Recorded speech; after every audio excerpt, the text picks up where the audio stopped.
Hey, Eagle fans, I'm Thomas Mott. Welcome to Philadelphia Eagles Now. Happy Monday. We're going to get in the latest Eagles news and rumors. First, though, we need a shout-out. We always do shout-outs to start today's video. It's a random one taken by producer Trace. He gave Mav a shout-out for commenting me. The Eagles said, congratulations, Mav, got your shout-out. If you want a shout-out in the next video or in a video later on this week, you got to like the video, and then go down below and just comment me, M-E. Very simple. You want one? Me, like the video, and if you're lucky, producer Trace will pull it to go ahead and show at the start of next video.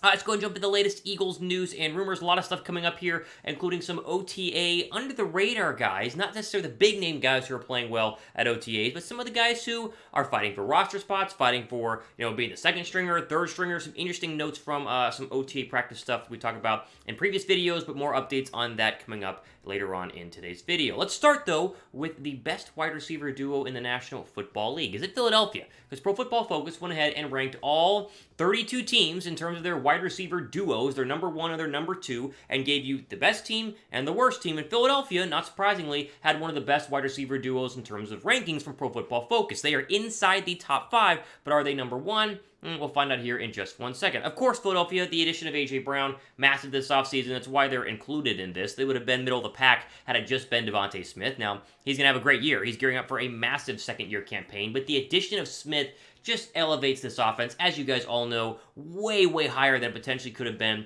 without him. Additional Brown, not Smith, but the combination of the two. You guys get the point. Here is Pro Football Focus's top 5. Let's just go through them right now. Number 1 is the Bengals, and they kind of put 3 receivers there, even though it's technically 2, but they go, obviously, Jamar Chase, T. Higgins, and Tyler Boyd. That is a really good 1-2-3 punch. I would agree with that. Chase is playing as good as any receiver out there in the National Football League. Bucks are 2, which is a little interesting in my opinion, mainly because Godwin's coming off of an injury. They did add Russell Gage, but you kind of had this Evans-Godwin duo, which is fantastic, but ACL, end of the year last year, how healthy will Godwin be the beginning part of the year? I want to be, I'm curious how that goes, but they put him at 2. Hill and Waddle for the Dolphins are at number 3. I want to put them ahead of Mike Evans and Chris Godwin because I think Waddle in year 2 is going to explode, and Tyreek Hill is a top 3 receiver in the National Football League. Of course, Tua throwing the football versus Brady throwing the football might have had some impact there, but they put Dolphins there at number 3. Philadelphia, number 4, top 4. Last time they were top 4 in the league in receiving duos, a long, long time ago. This is really good. Smith and Brown, obviously, your top 2 there. And with the Raiders and Devontae Adams and Hunter Renfrow at number 5, which I think makes sense. Renfrow's not an elite receiver in the National Football League. Great route runner, but obviously Devontae Adams, probably the best receiver in the league, kind of elevates them to the number 5 spot. So I think a pretty fair grouping. I think this is pretty accurate. Bucks, Dolphins, maybe swap them, but overall I like 1, 2, 3, 4, and 5. Now, Pro Football Focus did give a write-up on each team's receivers and why they ranked them where they did. Here's their write-up on Philadelphia, which you guys will enjoy. Quote, A.J. Brown is a legitimate number 1 option who can win over the middle of the field. Changes everything for Philadelphia's receiving core. The only wide receiver to average more receiving yards per route run than Brown, who he was traded for on day 1 of the 2022 NFL Draft since he entered the league in 2019, 2.61, are Devontae Adams and Justin Jefferson. They go on to say Brown, DeVonta Smith, and one of the more underrated tight ends in the league, Dallas Goedert, is a nice core with players like Quez Watkins and the thus far disappointing Jalen Reagor, adding some speed behind them on the depth chart, end quote. This is nothing new, and I'm going to continue to hype up this receiving duo because it deserves to be hyped up. And again, we haven't had this. I mean, you think Jackson and Macklin, but they were really young, and Jackson was often injured. This duo right here is scary, scary good. I mean, it's... Again, you think about being an opposing defensive coordinator playing the Philadelphia Eagles, especially if Hurts is elevating his game a little bit more, right? You have the dual threat of Jalen Hurts. You have 2 elite receivers on the outside. You have a really good, 3-4 wide receiver core with Watkins being mixed in there and Pascal and maybe Reagor if he plays well. You have an elite tight end in Dallas Goedert and the number 1 offensive line in the National Football League, plus a stable of running backs. This is going to be an offense that you are going to be terrified to play each and every week, or at least on paper it is, right? You can get to the regular season, maybe they stink, and that's still a possibility. There's no guarantee they're going to win all these games, but this duo right here is going to be a big reason why I think the Eagles should be favorites in the NFC East and big-time favorites in the NFC in general, because any defense is going to have a hard time lining up against those 2 guys on the outside. Add a break and comment down below. How many touchdowns will Smith and Brown combine for in 2022? What are we thinking? Over 15? 18, 20? How about combined touchdowns here? Are they both going to be in double digits? Will one be at like 10 and 6? I don't know. Give me your combined number down below right now.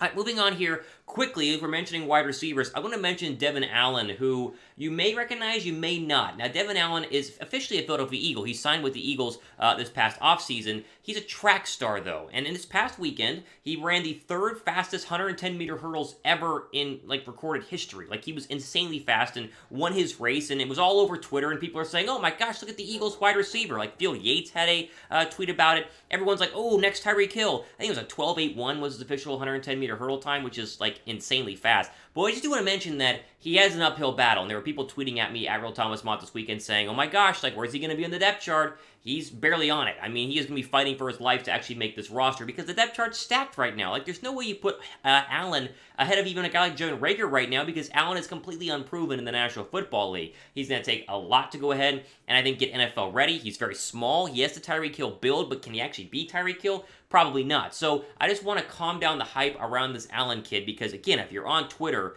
and you watched him run the hurdles and you saw, oh, Eagle receiver, yes, he's going to go to training camp. Yes, he's going to try to go ahead and, make this roster, but it's a very, very slim chance. And so we keep the expectations low. If he makes the roster, great. If he doesn't, don't be surprised because a lot of times fast receivers, this fast of receivers, they don't go very far. I think John Ross, most recently in NFL history, they just don't go that far. Quez Watkins is very clearly the speed guy on this team right now. He is your elite, deep vertical threat, not named AJ Brown and DeVonta Smith. So you got to beat him for a receiver spot. You got to beat Reagor for a receiving spot. You got to beat Pascal. That's 5 right there. They're only going to keep 6 on the active roster, and so he has a very big uphill battle to make this team. But congrats to him for being one of the third fastest, or running the third fastest 110-meter hurdle time ever at 12.81. So cool to see, but the odds of him actually, making the roster are very, very slim.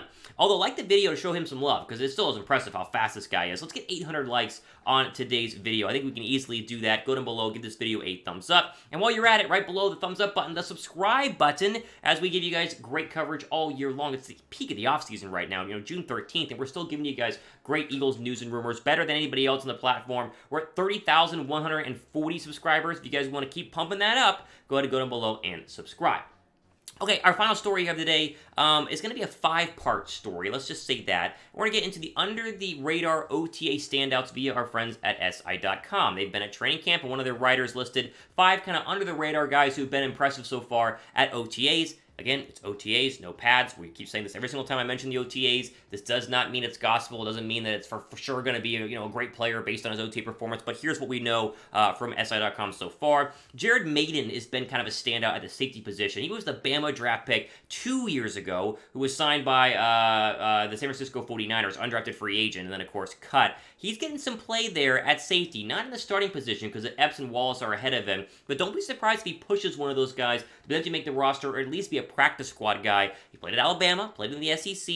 He can hit you pretty darn hard, and Maiden so far has looked pretty good at training camp. Next is Jason Huntley, the running back. Now, uphill battle for Huntley to make this roster. Very easily be another practice squad guy, but according to SI.com, he's been really, really powerful and very quick in his rushing attacks so far. Now, hard to gauge because he has no pads on and is not going against the Eagles' defensive line. That'll be a lot more notable during training camp, but Huntley is a guy to keep an eye on, especially for that kind of third running back spot. Kennedy Brooks, another undrafted free agent. That's going to be a very interesting place alongside Boston Scott to see who wins that job. You think Boston's the leader right now, but if Huntley balls out, or Brooks balls out, or somebody else, they're not going to be afraid to swap them out, even though they re-signed Scott to a 1-year deal. All right, we'll get to a wide receiver standout here in just 1 second. First, do you have your A.J. Brown jersey yet? We're going to talk about other receivers in a second, but A.J. Brown is the receiver on this football team this year. Pick up your A.J. Brown official jersey that are back in stock right now. Chatsports.com/AJ Brown is the link that you need. Get it in green, get it in black. They're going to wear black this year. It's going to look good. They're going to wear, obviously, the white one as well. If you guys want to get, men's, women's, small, medium, large, whatever it is. All the sizes and colors are back up there. Link is on your screen and down below in the description box. Chatsports.com/AJ Brown is the link that you need. Okay, speaking of under-the-radar standouts via SI.com, Deon Cain is a wide receiver you don't really recognize. His 3rd year out of Clemson. Good frame, though. 6'2", 202. He's looked so good so far, again, in OTAs. Another guy who's going to be very much battling hard to make this roster. It's a stacked wide receiver core, and so tough for him to do, but according to SI.com, he's looked pretty good. And finally, Mac McCain. not a guy that you would recognize as well, but he's been one of the cornerbacks on the second-team defense, starting opposite of Zach McPherson. So with the way the cornerback depth chart is looking right now, I do think McCain has a chance to make the roster, or at least be a practice squad guy who could be called up and protected every single week, but he has been the starter opposite of McPherson when they roll with the second-team defense so far during OTAs, a name we don't really, not a household name in Philadelphia, but let's learn it now because training camp is fast upon us. All right, well, then on this, how pumped are you for training camp? Scale of 1 to 10. I cannot wait. Gosh, I feel like it's going to be forever. We got to get through June and then the end of July, and then we'll have training camp and plenty of updates when that happens. Go down below and subscribe because we have plenty of content, but give me your 1 to 10 scale and how excited you are for that. We'll do a mailbag video later on this week. Of course, normally every single weekend we do one. So hashtag Eagles in the comments section. If you guys want to be a part of that, go down below and subscribe and give me your questions. Now, I'll pull questions from this one and previous videos for our mailbag this weekend. All the time over today on our Philadelphia Eagles News and Review video. Thomas Mott signing off to the rest of your day.